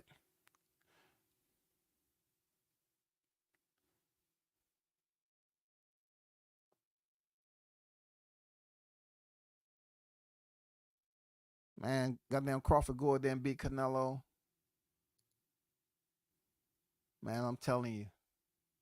It's not like Canelo goddamn haven't lost already, but goddamn it, let a motherfucking Bud Crawford, that Omaha monster, come in that bitch and beat Canelo ass from 154. We're gonna be celebrating, celebration time. Come on. It's time to celebrate and have a good time. Oh yeah, we're gonna be celebrating. We're gonna be celebrating. Come on, man. Come on, man. Haynes say, we all know Canelo didn't deserve shit. At least 4 losses should be on his box rec. Oh, yeah, absolutely. Facts. And if Crawford had 1 split decision, they would have removed him off the list pound for pound. Absolutely, bro. You're talking about a fighter that don't even have majority. Can we find a majority draw on Crawford's rec? Can we find, it's certain areas, a certain freaking recorded data that we see on Canelo's record. I can even be more petty to say they don't want to give Amir Khan no credit because Crawford made him quit in the 6th, right? But I can roll that tape back and say, well, it took Canelo 6 rounds to stop Amir Khan. Oh, they're gonna say, oh, he didn't have no chin. If that's the case, and he was out there doing, he was supposed to be the hitter. He was supposed to be this dangerous. Prescott stopped him in 1. Why did it take Canelo, who's supposed to be this young gun coming up, this young Mexican bull out the pasture? It took him 6 rounds to get Amir Khan up out of there. And Danny Garcia had already stopped him too. I mean, somebody tell me if Danny Garcia, who stopped him in 4 rounds, how? Well, what was the hype? Is Canelo considered an overhyped bum? I mean, we hear these fighters calling Crawford an overhyped bum. Is Canelo an overhyped cherry picker? Is he an overhyped bum? I'm just curious. Is he an overhyped bum?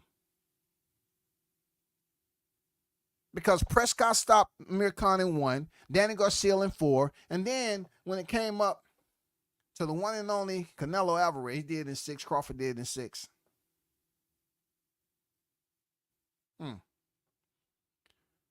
Good point, though. Crawford is about to destroy his platform when he takes Canelo to school and shocks the world. Well, one thing we know about that, Haynes, that Canelo, Turkey Al Sheik, Terrence Bud Crawford. Crawford ain't said shit bad about Canelo. It's always that way. The precipitation of bullshit as biased narratives is coming from the YTC. You know what I'm saying? And it's not like the precipitation is coming from up top.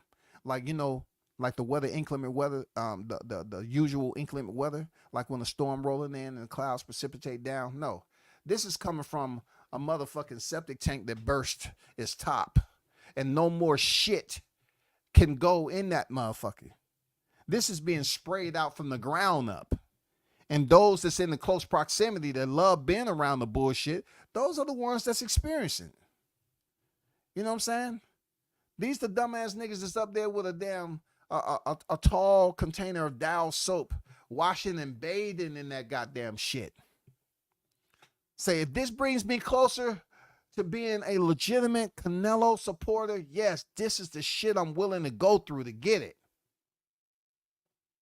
If he can cherry pick, if he can have one complimentary knockdown on 4 fights that we really wasn't trying to see, and Showbiz did not keep the same energy on fights that we didn't want to see, he's bogus. That's fraud type of mentality right there. You don't give a fuck. He had 4 fights, knocked down all 4 opponents once, and couldn't get him up out of there. He couldn't get him up out of there, huh? I got it. He couldn't get him up out of there. I got it. I guess his knees was bothering him, huh? I guess when you can't get a fighter up out of there, it's not total control, huh? So let's check some things out. Let's remind the people of these amazing fighters. Jaime Munguia. And the good thing about it, one of the judges, Steve Weisfeld, scored Jaime Munguia, Canelo Alvarez, 115-112, y'all. 115-112. That's with a knockdown. Is that total control, idiot? Jamel Charlo. He's a runner. Yeah. John Ryder. Yeah. Edgar Berlanga. Wow. 4 fights, 1 complimentary knockdown per fight, and Showbiz does not question why Canelo did not get them out of there. If he's trying to say Crawford needs to fight someone at 168 so that we can support. Were you supporting Edgar Berlanga, idiot? Jaime Munguia? Jamel Charlo or John Ryder? I looked through your catalog and I just didn't see the same energy. I didn't see the same energy for these 4 fights. I didn't see the same energy. You didn't even have this same energy for Jermell Charlo. The hypocrisy when you're drinking out of a tall glass. He didn't even have the same energy for Jermell Charlo because he didn't give a fuck. But when it comes to Terrence Crawford, a person who's earned every bit of his resume, he want to shit on him. He want to shit on him. And look, these be the same motherfuckers when Crawford finally inducted into the Hall of Fame. They'll be the same ones on here. Yeah, y'all remember when I said that to Crawford, and I said he didn't have total control, 150, and he got mad and he responded. You will still be right here. When Crawford's elected into the International Boxing Hall of Fame, y'all hating ass niggas will be right here. Still in place. Watching him get inducted into the International Boxing Hall of Fame. You're going to be right here. You're not going to be on no telecast. You're not going to be doing, y'all don't understand what worker bees are. Labor Day, that's your favorite holiday because you get to be recognized as putting in all this work.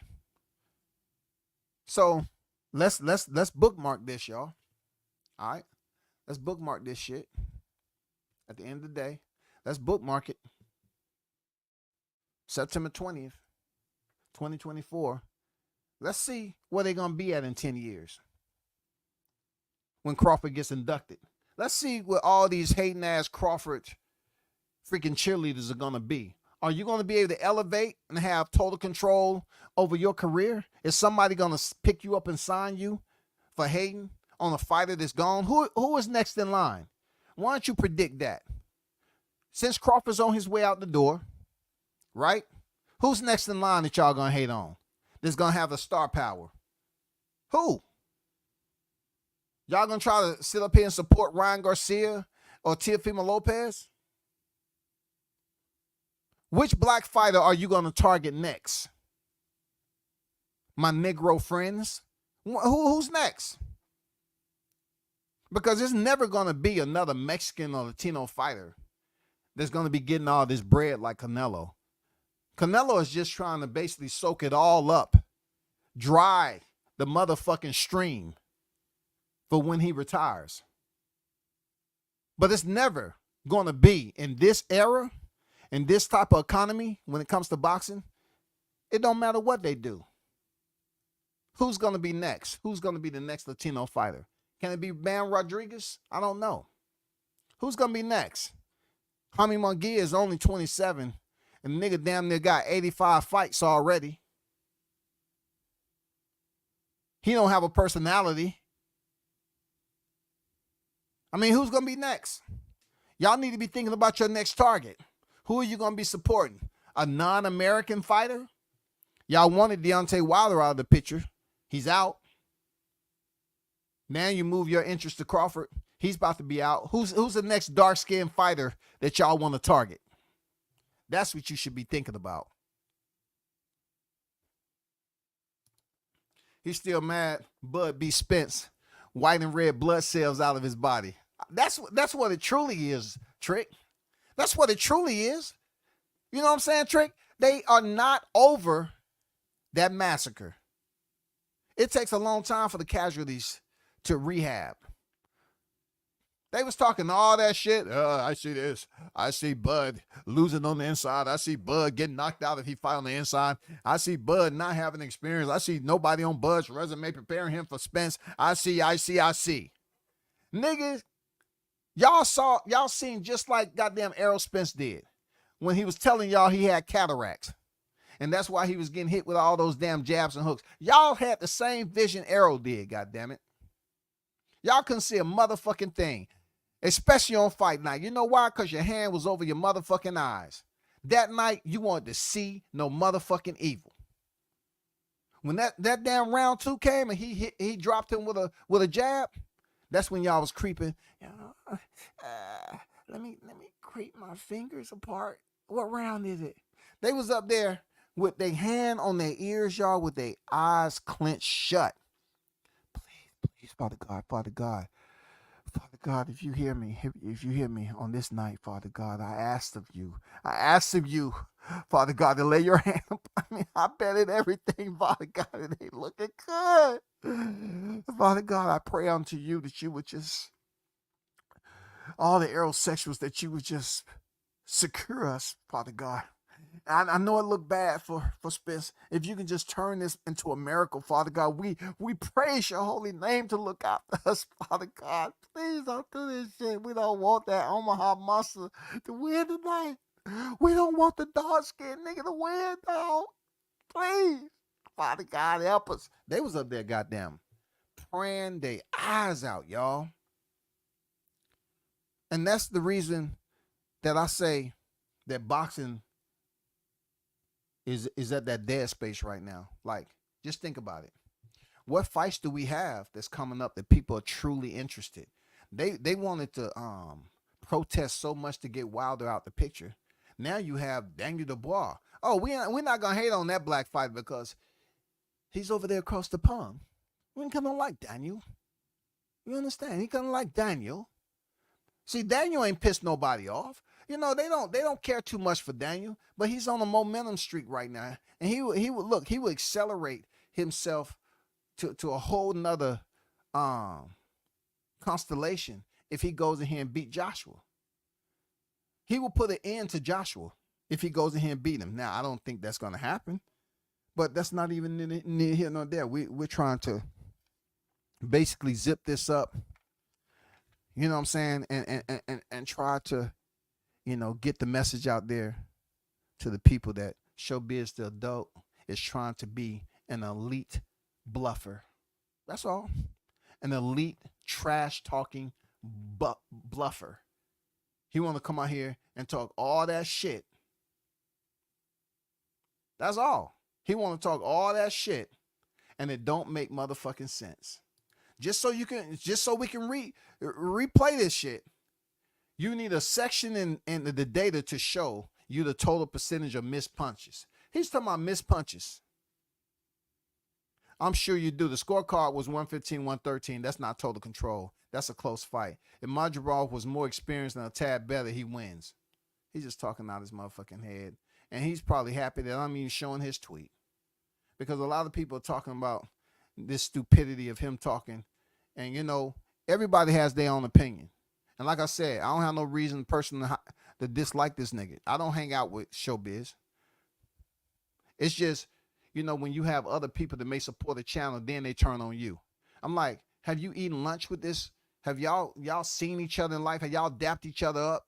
No, right? So you're just like me. So if you turning your back on me because of what I'm saying about him, you know, coming out his motherfucking ass with these comments of Crawford, then you're a weak ass individual. I've been through that shit before. Like me and you in the same place. We haven't broke bread. We haven't did this. You know, with Crawford, yeah, I have seen him several times. I have been to several of his fights. Yes. I have interviewed him. Yes, I rock with him heavy. But what I see over here in the YTC, man, is motherfuckers just losing their mind. For real. Honor Brown on deck. I see you. What's good? Boxing Fan Talk says showbiz can't be taken serious. He's an entertainer. Okay. So if he's an entertainer, can y'all please treat him as a entertainer of reality TV and Nickelodeon? I need for you all to do that. Don't try to stir him into the real boxing talk that goes on. If y'all gonna consider him to be an entertainer, then you know boxing enthusiasts shouldn't be out here taking his word serious, even if it's hating on Crawford. If he's an entertainer, that means what he's saying about Crawford don't make any sense. That's all. Shout out to my guy Tough Glove Boxing in the building at WCS. Salute, fam. Showbiz endorses the popular narrative. Man, I wish I could call it popular there, Tough Glove. I wish I could call it popular, but I consider it to be unpopular. Now, you want to talk about popular biased narratives driven with the sheep herd. By popular demand, we want to shit on Crawford type of community. Yes, that's what he endorses whole. He endorses that entirely. But when you're talking about boxing talk, who's accomplished what? We can't sit up here and talk about, well, Crawford, he his only big fight is this. Okay. If you want to say for quite some time that Errol Spence and him was campaigning on the pound for pound, and he beat him so easily, then you obviously got too much time on your hand. Because that fight has been recorded and it's over with, and Crawford is a division, and he's a champion in a higher division. That shit is in the rearview mirror, man. That's over and done with. That's done. It's done.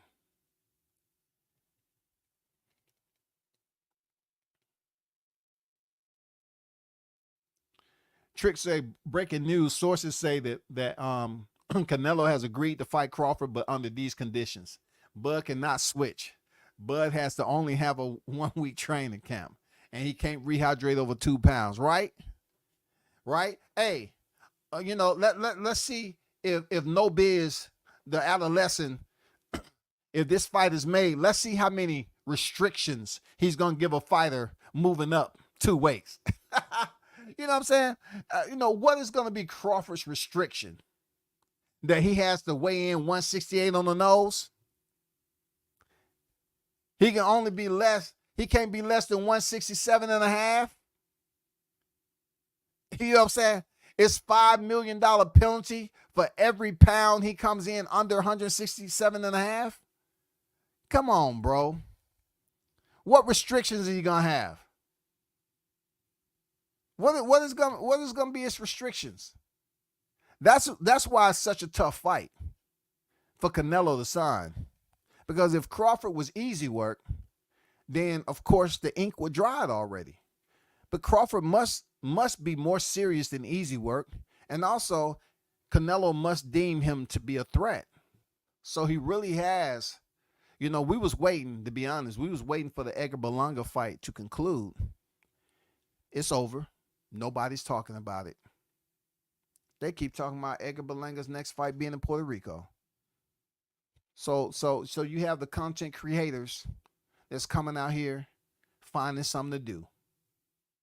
And we used to find shit to do back in the day when there was no social media. That's exactly what's going on right now. Finding something to do might consist of, back in the day, going in a wooded area, climbing, trying to find little bird nests to see if they had eggs in it. You know what I'm saying? Just crazy shit. Going to 3-4 blocks over, shooting hoop. Just finding shit to do, yo. Just walking.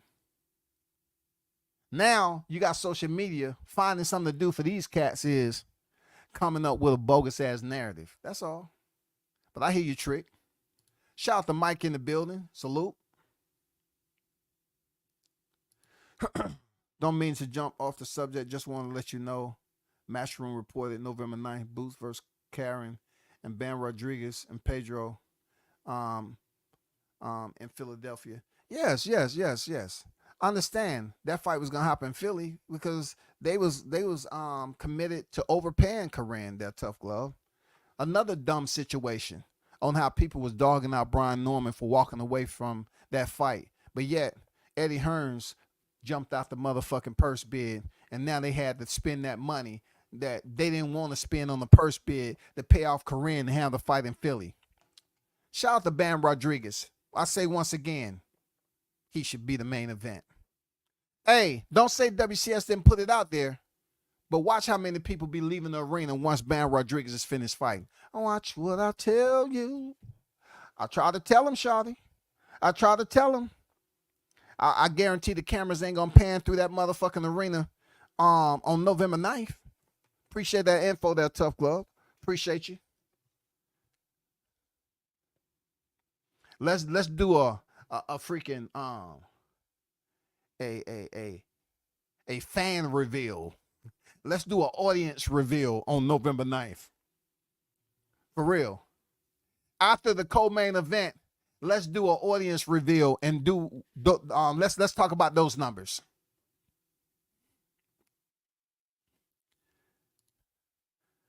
And you never used to get no bull about how much money a fighter should get for a fight before social media. Drives me crazy. Let's just see the fight. Absolutely. Facts, bro. Wasn't nobody talking about something that they didn't have. Look, even today there, Toby, it's not like these cats have first-hand knowledge, Toby. They don't have first, second, third, 16, 17. They don't have no hand knowledge. Like, how do we know Canelo and freaking Edgar Berlanga did 650? How do we know that? How?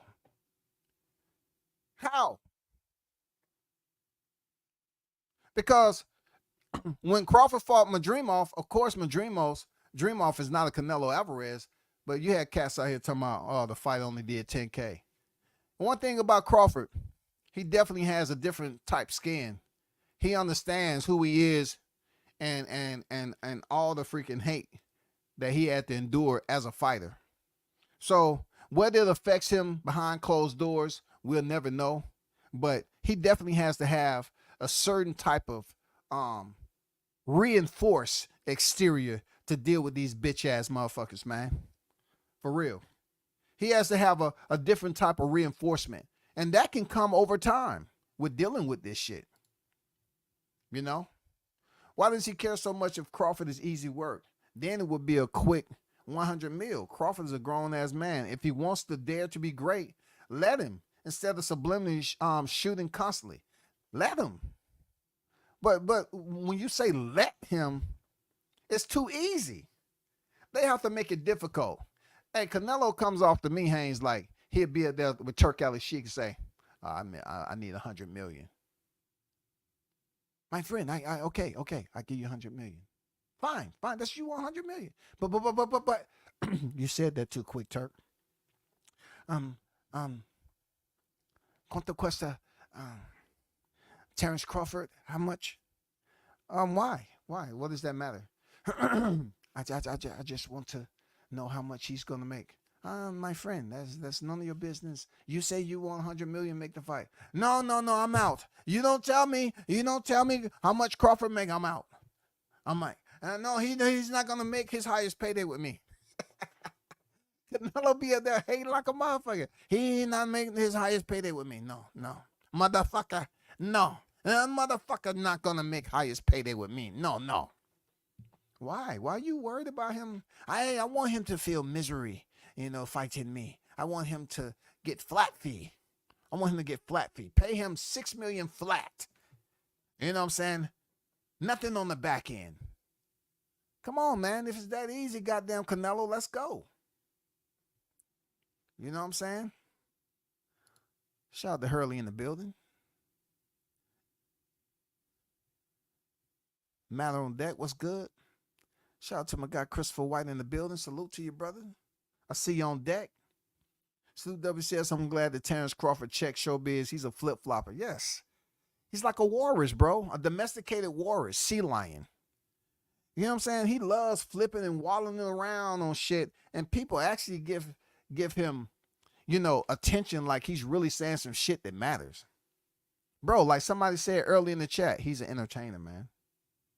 I don't hate the dude at all. I don't sit around here and hate somebody for being stupid. But showbiz, you sounded stupid. The shit you was saying didn't make no motherfucking sense. I don't care how many people hit the like button. That doesn't mean they're right. It's a lot of stupid people that frequent social media. A lot. There's a lot of individuals that just want to be around other stupid people. I'm just saying it. I can't stop it. It's people that don't want to be around the right. They want to hear the wrong. They want to hear the false instead of the truth. That's all. They want to hear you lie to them. That's all. They don't care about anything else. But big shout out to the hottest chat in the MF game, man. Love y'all. Appreciate y'all pulling up as always. Quality over quantity, goddammit. Quality over quantity. Remember that shit all day, every day. Continue to support the channel And we'll tune in again. I'm out. Peace.